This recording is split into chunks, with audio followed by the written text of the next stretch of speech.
क्यों कर रहे हो बांग्लादेश वाले ऐसा यार? खेलने दो ना मेरे भाई को। যে ভালো করছে তাকে ভালো করতে দাও।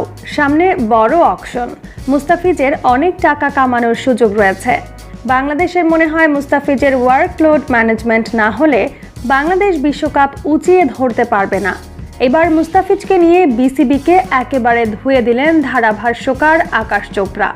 কয়েকদিন আগেই বিসিবির ক্রিকেট অপারেশনসের চেয়ারম্যান জালাল ইউনুস বলেছেন, মুস্তাফিজের আইপিএল থেকে কিছু শেখার নেই, বরং আইপিএলের ক্রিকেটাররা ওর কাছে শিখবে। মুস্তাফিজ আইপিএল খেলায় বাংলাদেশের কোনো উপকার হচ্ছে না বলেও সেদিন মন্তব্য করেছিলেন জালাল। ক্রিকেট অপারেশনসের চেয়ারম্যানের বক্তব্য মানতে পারছে না আকাশ। তিনি বলেন, বাংলাদেশ তো বলছে তার কোনো উপকার হচ্ছে না, তার ওয়ার্কলোড ম্যানেজমেন্ট হচ্ছে না, তাই তাকে ফিরিয়ে নিয়ে যাও। বাংলাদেশ এরকম অনেকবার করেছে, আমার মনে হয় এমনটা করা উচিত নয়। বিশ্বকাপ ঘনিয়ে আসছে, ভারতের ক্রিকেটাররাও যাবে। আমি বুঝতে পারছি না বাংলাদেশ কেন এমনটা করছে। মুস্তাফিজ চলে যাচ্ছে, চেন্নাইয়ের হয়ে খেলতে পারছেন না।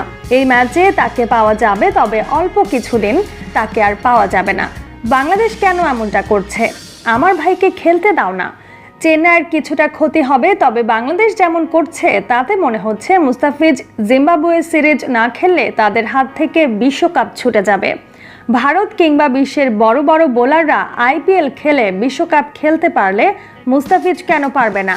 বিসিবি যে পাকনামি করছে তাতে চেন্নাইয়ের থেকে বাংলাদেশের বেশি ক্ষতি হবে, কারণ সামনে আইপিএল নিলামে বাংলাদেশিদের কেউ কিনতে চাইবে না।